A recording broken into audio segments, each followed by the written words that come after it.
안녕하십니까. 이네오 모레타입니다.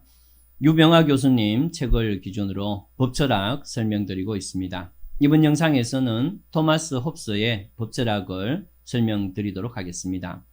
먼저 생애부터 간단하게 설명을 드린 다음에 이 사람이 사회계약론자입니다. 그래서 토마스 홉스의 인간관과 국가관을 설명드리고 마지막으로 토마스 홉스의 법철학을 설명드리도록 하겠습니다. 토마스 홉스는 1588년에 영국에서 출생을 했고요. 1679년에 사망을 했습니다. 생애가 상당히 긴데요. 그런데 이 사람의 생애 동안 영국의 집권자가 아주 많이 바뀌게 됩니다. 엘리자베스 1세가 1600년대 초반에 사망을 하고요. 제임스 1세라는 사람이 왕위를 계승을 합니다. 1625년경에 찰스 1세라는 사람이 제임스 1세를 다시 계승을 하게 되는데요. 찰스 1세가 집권한 다음에 3년 있다가, 그러니까 1628년경에 여러분도 잘 아시는 권리이라는 게 있게 되고요. 그런데 이 찰스 1세라는 사람이 이 권리장전을 준수를 하지 않죠. 그뿐만이 아니고 이 당시에 있던 영국 의회를 상당히 무시를 하는데요. 그 결과 1640년에 크로멜이라는 사람이 주도해서 청교도 혁명이라는 게 일어나게 됩니다. 그 결과 찰스 1세는 처형을 당하고요. 청교도 혁명을 주도했던 크로멜이라는 사람이 집권을 하는데, 이 크로멜이라는 사람은 사실은 공화정을 추구했지만 자기가 집권하고 나서는 마치 황제처럼 행세를 합니다. 거기다가 크로멜의 아들까지 집권하는 상황을 맞이하니까 다시 찰스 2세를 데리고 와서 왕정을 복고를 합니다. 이 찰스 2세 기간 동안 토마스 홉스는 사망을 하는데요. 사망한 시기가 1679년인데 그로부터 9년 후에 1688년에 영국에서는 명예혁명이 일어났다. 이렇게 되겠습니다. 그러니까 홉스가 살던 시기 내내 영국은 역사상 가장 혼란한 시기를 겪었다. 이렇게 아실 필요가 있는데요. 이 당시에 영국은 신교라는 거하고 그 다음에 정통 가톨릭하고 가톨릭의 영국식 버전이죠. 성공회하고 이 세 종파하고 또 영국 내에 잉글랜드, 스콜랜드, 아일랜드 이렇게 해서 상당한 분쟁이 지속됐던 그런 시기가 되겠습니다. 그리고 경제적으로는 영국은 이때부터 식민지를 막 본격적으로 이용을 하던 그런 시기였고요. 1600년대 초반에 식민지를 경영하기 위해서 동인도 회사라는 걸 설립을 할 정도로 본격적으로 식민지 무역에 나서는 상황이었습니다. 토마스 홉스가 살던 시기에 동시대의 철학자들이 상당히 많은데요. 베이컨이 있습니다. 그 다음에 스피노자, 네덜란드의 스피노자가 있고 1634년 전에서 태어났던 로크, 존 로크도 있습니다. 또 갈릴레이도 있고요. 그 다음에 뉴턴이 있는데 뉴턴은 존 로크보다 한 10살, 9살 정도 어리죠. 그리고 프랑스에는 데카르트도 있습니다. 이런 식으로 상당히 철학이 발달하고 그 또 철학의 내용이 급변하던 그런 시기에 홉스가 살았다. 이렇게 하시면 되고요. 홉스는 베이컨은 좀 잘 알았습니다. 아주 어릴 때부터 베이컨의 심부름꾼 비슷한 그런 역할을 했고요. 프랑스에서 데카르트와 만난 일도 있고 그 다음에 이탈리아에서 여행 갔을 때 갈릴레이도 만난 적이 있습니다. 이 토마스 홉스는 어릴 때 아버지가 그 목사였는데요. 근데 도박이나 술에 아주 쩔어 살던 그런 사람이었습니다. 그래서 결국에는 범죄를 저질러서 도망을 갔는데요. 그래서 토마스 홉스는 삼촌, 아주 부유한 삼촌의 손에 의해서 교육이 이제 진행이 됐습니다. 14살 때 옥스퍼드 대학에 입학을 한 다음에 그 다음에 쭉 성장을 하고요. 그 다음에 왕당파에 아주 고위직이 있는데 그 사람 명망가 집에서 가정교사로 지내면서 상당히 많은 인맥을 쌓게 되고 또 그곳에서 많은 책을 보면서 지식을 성장시키는데 이 왕당파의 명망가였기 때문에 홉스도 대체로 왕당파 입장에서 그러니까 공화파가 아니고 왕정을 옹호하는 그런 형태로 사고가 형성됩니다. 찰스 1세가 아까 전에 처형당했다 했는데요. 이 처형당한 다음에 왕당파였던 토마스 홉스는 파리로 망명을 하게 되는데요. 이 망명을 해서 지은 책이 리바이어던 레비아탄이라고 하는데요. 이 리바이어던을 지어서 사회계약론의 이론을 완성시켰다. 이렇게 아실 필요가 있겠네요. 그럼 지금부터 홉스의 사회계약론 간단하게 설명을 드리는데요. 우선 홉스의 인간관부터 조금 설명을 드리도록 하겠습니다. 홉스가 본격적으로 등장하기 이전에 유럽에서 지배했던 사상이라고 하면 아리스토텔레스하고 토마스 아퀴나스 사상인데요. 이 아리스토텔레스하고 토마스 아퀴나스는 인간은 태어나는 즉시 사회의 구성원으로서 태어난다는 거예요. 그래서 태어나면 바로 가족의 일원이 되고 지역사회, 국가의 일원으로서 태어나는 거죠.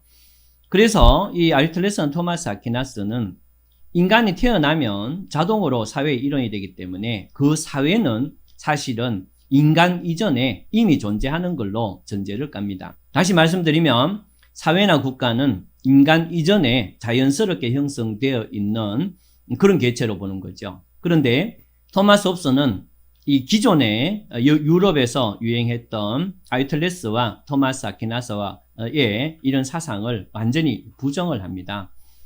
이 사람은 인간은 태어나면 완전한 개체로 태어난다 이렇게 봅니다. 그 주변에 가족이나 사회가 존재하는 것은 그것이 바로 우연이다 이렇게 봅니다. 진실된 본질은 인간은 누구의 간섭도 받지 않는 하나의 개체로서 존재하기 시작하고 그 개체로서 살아간다. 이렇게 이 사람은 생각했던 거죠. 그렇기 때문에 이 사람의 관점에서 국가라는 것은 인간 이후에 존재하는 것이고 또 인간의 필요에 의하거나 혹은 우연히 발생한 게 사회나 국가다. 이렇게 본다는 점이 그 이전에 아리스토텔레스나 토마스 아퀴나스의 관점과 상당히 다르다. 이렇게 보겠습니다. 그래서 이 사람은 인간이 사회적 존재 혹은 정치적 존재라는 관점은 받아들이지 않고요. 하나의 개체로서 어떻게 살아가느냐에 관심이 있는 것이 인간이다. 이렇게 봅니다. 그래서 이 사람은 인간은 애초부터 하나의 개체로서 독립된 개체로서 태어나고 존재하기 때문에 이 인간이 가장 관심을 갖는 것은 바로 자신의 보존이다. 이렇게 봅니다. 인간은 자신의 생존, 보존 이외에는 어떤 것도 관심을 두지 않는다. 이렇게 보거든요. 그런데 이 하나의 개체로서 인간이 존재하는 그런 사회, 그걸 자연 상태라 하는데요. 이 자연 상태에서는 인간은 가장 목적이 자신의 보존에 있기 때문에 인간은 자신의 보존을 위해서 어떤 것도 할 수 있는 존재다. 이렇게 봅니다. 그래서 인간이 자신의 보존을 위해서 할 수 있는 권리는 무한하고 그 제한은 없다. 이렇게 봅니다. 그러니까 범위로서는 제한이 없고 또 시기적으로는 죽을 때까지 한계가 없다는 거죠. 이런 관점으로 얘기하는데 바로 자신의 보존을 위해서 무한하고 영원한 그런 권리, 그것을 자연권이라고 합니다. 그래서 홉스는 인간은 자연 상태에서 어떤 것도 할 수 있는 권리를 가진, 즉 자연권을 가진 그런 존재다. 이렇게 생각을 하는 거죠. 그런데 이러한 자연 상태의 인간은 무엇이든 자신의 한계가 없이 영원히 자신의 보존을 위해서 무엇이든 할 수 있는 권리를 갖고 있지만 그것은 타인도 똑같다는 겁니다. 타인도 똑같기 때문에 인간은 항상 다른 사람의 어떤 제한 없는 행위를 공격을 받을 수 있고 그렇기 때문에 인간은 늘 불안 속에 살 수밖에 없다라고 전제를 깐 다음에 그런데 인간은 신이 준 이성을 갖고 있기 때문에 이러한 위험을 탈출할 방법을 생각하게 된다는 거죠.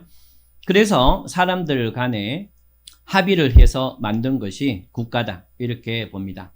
그러면 어떻게 합의를 했느냐? 자연 상태의 자연권은 무한의 권리고 영원한 권리인데 이 권리를 계속 갖고 있다면 서로 간에 투쟁이 벌어지고 생존을 위한 투쟁이니까 극심한 투쟁이 발생을 하겠죠. 그런데 사람들이 합의해서 이 기준, 사람과 사람 간의 충돌을 막아줄 기준을 누군가가 설정을 하고 모두가 그걸 따르게 된다면, 그렇다면 모두가 불안에 떨지 않는 상황에 놓일 것이다. 이렇게 생각을 하게 됩니다.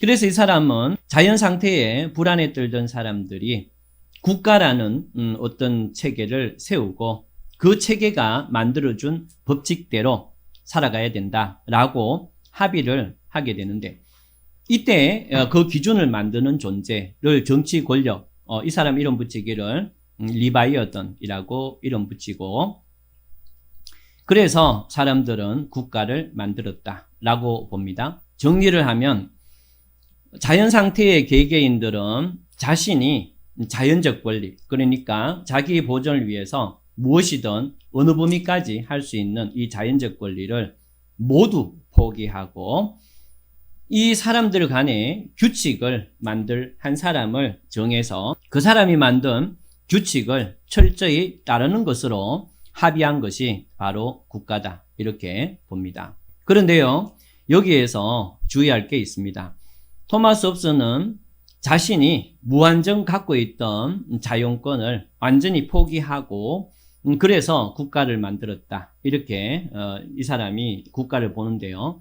그렇기 때문에 그 국가 권력, 리바이어던이 만든 규칙에 대해서는 저항할 권리가 없는 겁니다. 왜? 모든 자연권을 포기를 하고 들어왔으니까 그 저항할 그런 권리조차도 갖고 있지 않다, 이렇게 봅니다. 여기서 주의할 부분이 있는데요. 이 토마스 홉스는 모든 자연적 권리를 포기했지만, 하지만 애초부터 타인의 공격과 관계없는 권리는 개인이 여전히 보유한다고 얘기하는데요. 그 두 가지입니다. 그 중에 첫 번째가 양심의 자유라는 겁니다. 홉스는 양심, 그러니까 내 내면에 있는, 내가 내면적으로 어떻게 생각하거나 말거나 저 사람이 죽어라 이렇게 해도 상대방은 죽지 않죠. 내 마음속에만 그렇게 생각한다면 그것만큼은 누가 어떻게 할 수가 없다, 이렇게 보는 거죠. 그래서 토마스 홉스는 모든 사회를 안정시키기 위해서 모든 자연권을 포기하지만 유일하게 국가가 형성돼도 포기될 수가 없는 권한이 바로 양심의 권리다, 이렇게 봅니다. 두 번째는 이 사람은 자신의 모든 자연권을 포기를 한 다음에 리바이어던이 만든 법대로 그 법을 기준 삼아서 살아가자, 이렇게 합의했다고 말씀드렸는데, 그 법을 어기고 나의 생존을 공격할 때, 그때는 나는 그 법을 어기고 나의 생존을 공격하는 사람에 대해서 막고 대항할 권리가 있다는 겁니다. 다시 얘기하면 정당방위의 권리는 갖고 있다는 거죠. 기본적으로 리바이어던에게 규칙과 법을 만들어 우리 따를게, 이렇게 합의를 했는데, 그런데 그 법을 어기고 나의 생존을 공격한다면 그 사람에 대해서는 당연히 내가 저항을 할 권리를 가져야 되겠죠. 그래서 토마스 홉스는 국가가 만들어질 때 모든 자연권은 포기했지만 포기가 안 되는 권리, 양심의 자유와 우리가 규칙을 만들고 따르기로 했는데 그 규칙을 어기면서까지 나의 생존을 위협하는 그에 대해서는 정당방위를 할 권리 해서 양심의 자유와 정당방위의 권리는 포기될래야 포기될 수가 없는 권리로서 국가 이후에도 여전히 개인이 보유하는 권리다, 이렇게 생각을 합니다.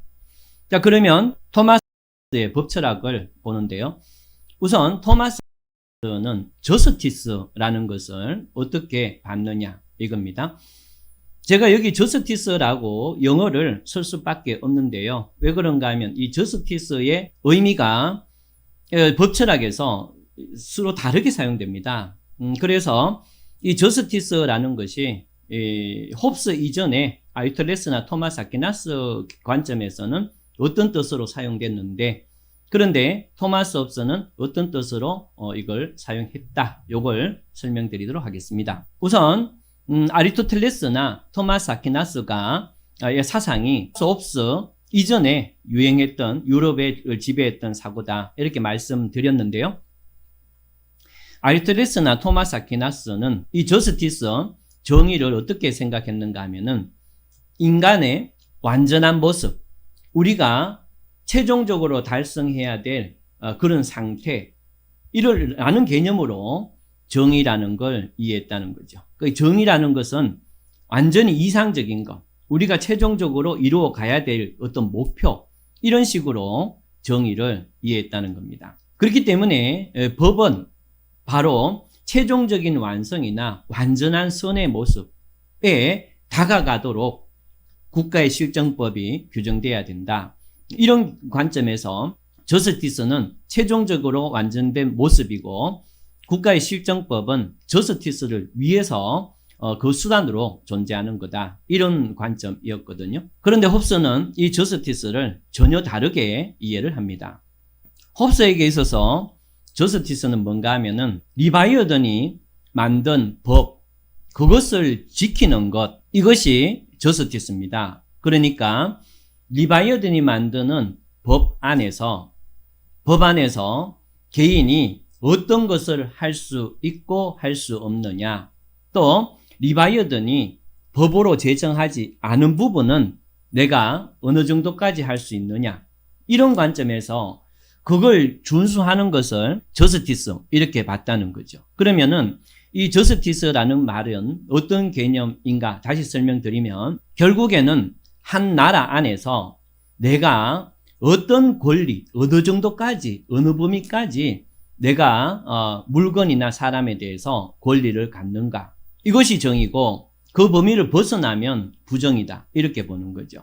그러니까 아리스토텔레스나 토마스 아퀴나스처럼 저스티스를 완전한 어떤 것이 아니라 내가 국가의 법 속에서 어떤 권리와 의무를 갖고 국가가 법으로 제정하지 않은 범위에서는 내가 어느 정도의 권리를 물건과 사물에 대해서 갖는가, 혹은 사람에 대해서 갖는가, 이 범위를 저스티스라 했기 때문에 결국에는 저스티스라는 것은 한 개인이 갖는 권리를 뜻하는 것으로 이런 개념이 바뀌게 된다, 이런 얘기입니다. 다시 말씀드리면 이 토마스 홉스에 있어서 저스티스라는 것은, 즉 정의라는 것은 한 사람이 물건이나 사람에 대해서 할 수 있는 범위가 어디까지냐를 의미하기 때문에 결국에는 저스티스는 개인의 권리, 영어로 치면은 right 개념하고 똑같은 뜻이 되어버리는 겁니다. 결국에는 오늘날 여러분들이 이 법을 대하는 자세는 바로 토마스 홉스의 자세입니다. 바로 여러분들이 계약을 하고 또 어떤 소유권을 갖는다. 그런데 그 계약을 위반하거나 소유권이 침해됐는데도 누군가가 도와주지 않는다. 그러면은 이거는 정의로운 사회가 아니야, 이렇게 생각을 하시겠죠. 바로 개인의 어떤 권리 개념으로 정의가 처음으로 확립됐다. 처음으로 하면 좀 이상하지만 확립됐다라고 그런 관점에서 접근한 것이 바로 토마스 홉스의 저스티스 개념입니다. 결국에는 저스티스라는 것은 한 개인이라는 주체가 어느 정도까지 범위를 갖는가, 권한을 갖고 권리를 갖는가, 그 얘기라는 거 설명을 드렸습니다. 그런데요, 이 토마스 홉스는 저스티스, 즉 이 개인의 주체적 권리를 세 개로 나누어서 설명을 합니다. 그 첫 번째는 바로 통치자, 리바이어던인데요. 이 리바이어던 개인이 갖는 주체적 권리를 주권이라 그럽니다. 그래서 이 통치자 한 사람이 갖는 주체적 권리가 되겠죠. 그러면은 이 통치자의 주체적 권리, 주권은 어떤 내용인가 지금부터 설명을 드립니다. 앞에서 설명드렸듯이 개개인은 자연 상태에서 있다가 리바이어던이라는 한 사람에게 결정권, 법이나 이런 재정권을 주고 나머지 개인들은 원래 갖고 있던 자기 생존을 위한 무한한 권리를 포기하면서 국가 안으로 들어왔다, 이렇게 말씀을 드렸죠. 그렇기 때문에 이 국가 안에서 유일하게 자연적 권리, 그러니까 생존이나 보존을 위해서 무한으로 영원히 자신의 자연권을 행사할 권리는 바로 리바이어든, 이 통치자 한 사람만 갖게 되는 거예요. 왜 그런가 하면 나머지는 다 포기했으니까. 그렇기 때문에 홉스가 봤을 때 이 통치자 리바이어든은 무한의 영원한 권한을 행사할 수 있는 존재가 됩니다. 그렇기 때문에 이 리바이어든은 법을 제정하거나 어떤 행위를 할 때 그 권한의 한계는 존재하지, 이론상 존재하지 않는 게 되고요. 또 무엇이든 할 수 있는 자연권을 여전히 갖고 있기 때문에 자기가 만든 법에 대해서도 구속되지 않는, 그것이 바로 국가고 통치자이면서 리바이어든이다, 이렇게 생각을 합니다. 그 다음에 두 번째는 한 개인이 사회 속에서 갖는 권리인데요. 한 개인은 국가에 대해서 갖는 권리, 이걸 공권이라 그러거든요. 그래서 한 개인이 국가에 대해서는 어떤 권리를 갖느냐 설명드리면, 이 사람은 모든 개인이 자연 상태에서의 갖던 모든 걸 할 수 있는 자연권을 포기했다고 말씀을 드렸죠. 그런데 그 포기하지 않았던, 또 포기될 수가 없는 유의한 두 권리가 있다 했잖아요. 그게 바로 양심의 자유와 정당방위를 할 권리라 했습니다. 그래서 국가가 내 양심에 대해서 어떻게 해라 저떻게 해라, 누구를 믿어라 믿지 마라, 이렇게 만약에 얘기를 하더라도 나는 그것과 관계없는 믿음을 가질 수도 있고 사상을 가질 수도 있다, 이거죠.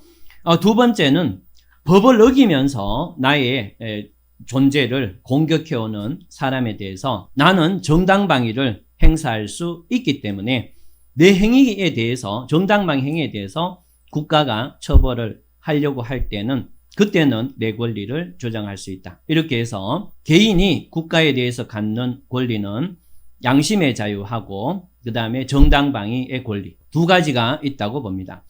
마지막으로, 그렇다면 한 개인은 다른 개인에 대해서 어떤 권리를 갖느냐, 즉 사권이죠. 개인의 주체적 사권이 되겠습니다. 그러면은 이 사권은 기본적으로 리바이어든 국가 권력이 만든 법이 허용하는 내용과 허용하는 방식으로 소유권을 갖기도 하고 계약에 대한 권리를 갖기도 합니다. 혹은 국가가 이 법으로 내용과 범위를 아예 정하지 않았다면 그 얘기는 이 부분은 너네들이 알아서 해 라는, 국가가 규제하지 않는 부분에 대해서는 개인은 다른 개인에 대해서 일정한 권리를, 자유로운 권리를 갖는다, 이렇게 보는 것이 이 사람이 개인과 개인의 주체적 사건이다, 이렇게 보고 있다는 거죠. 마지막으로 홉스가 말했던 자연권하고 실정권은 어떤 개념인가 보도록 하겠습니다. 홉스도 자연권에 대해서 얘기를 하는데요.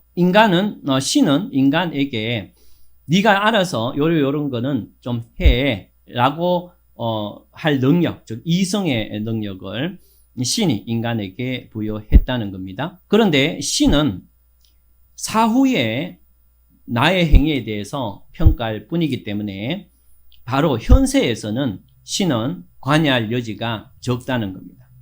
다시 얘기하면 구성원이 자기의 생존을 위해서 원본인 칠 때이더라도 신이 그 기준을 구체적으로 제시해 줄 리는 절대로 없다는 거죠. 바로 이런 사고는 홉스가 살던 굉장히 혼란한 시기, 그런 시기를 살아온 홉스 입장에서는 당연히 할 소리이기도 하죠. 어쨌든 간에 이 홉스는 신은 멀리 있다는 거죠. 현재 혼란을 막아줄 규칙은 신은 관심이 없다는 겁니다. 그러면은 인간은 그럼에도 불구하고 자연 상태에서 합리적으로 판단할 이성만큼은 신으로부터 부여받았는데, 그런데 인간이 하나의 개체로서 태어나서 성장하는 과정에서 이성이 합리적으로 생각하는 유일한 것은 바로 자신의 개체를 유지할 방법을 찾는, 그것을 이성이 하는 기능이라는 거죠. 결국에는 이성이라는 것은 자연 상태에서 내가 나의 생존을 위해서 어떠한 방법을 사용해야 될 것인가에, 그래서 내 생존을 보존할 그러한 의무를 갖는 것이 이성이다. 그렇다면 결국에는 이성이 찾아낸 자연법은 바로 내가 어떠한 경우에도 생존해야 된다라는 것이 바로 자연법이다. 이렇게 자연법을 이해하기 때문에 다른 사람, 앞에서 설명했던 다른 사람이 말했던 자연법과는 상당히 차이가 있다. 이렇게 보겠습니다. 마지막으로 그러면 홉스는 시민법, 실정법은 어떤 형태이고 어떤 내용인가 설명드리면 이 사람은 결국에는 우리가 모든 걸 포기하고 한 사람에게 맡긴 그 사람이 분쟁의 기준을 정해 라고 맡긴 바로 그 사람 리바이어든 그 사람이 만든 법이 바로 실정법이다. 이렇게 봅니다. 실정법은 그렇기 때문에 분쟁을 해결할 수 있을 정도로 아주 명백하게 기준을 정해야 되고 그 기준을 어겼을 때는 명백한 처벌이 가능하도록 만들어져야 된다. 이렇게 보고 이 토마스 홉스는 어떤 실정법이 옳으냐 그러냐는 아무런 필요가 없다는 겁니다. 리바이어든이 만들면 그 법이 옳은 것이고 그렇기 때문에 철학자나 또 다른 사람이 어떤 법이 진실이고 어떤 법은 잘못됐다라고 언급할 필요조차가 없는 게 실정법이다. 이렇게 봅니다. 결국에는 이 토마스 홉스는 왕당파 입장에서 왕의 절대 군주의 권한을 강화시켰던 또 합리화시켰던 그런 이론인데요. 토마스 홉스가 그럼에도 불구하고 이 사회계약론자로서 후대에 영향을 끼친 것은 바로 그런 왕권은 신이 준 게 아니라 자연 상태에서 인간이 합의해서 왕권이 형성된 거다. 이게 이제 토마스 홉스가 굉장히 크게 기여했던 부분이고 아무리 왕이더라도 절대 권력을 가진 왕이더라도 그 왕이 어떻게 할 수 없는 인간에게 포기하라고 할 수 없는 양심의 자유와 정당방위의 권리만큼은 있다는 것. 다시 얘기하면 아무리 절대 권력을 가졌다 하더라도 어떻게 할 수 없는 인간의 권리가 있다는 개념. 이 두 가지 개념이 계몽사상에 크게 영향을 끼치게 됐습니다. 자, 오늘은 아주 긴 시간 동안 토마스 홉스의 법철학에 대해서 설명을 드렸습니다. 다음 영상에서 뵙도록 하겠습니다. 감사합니다.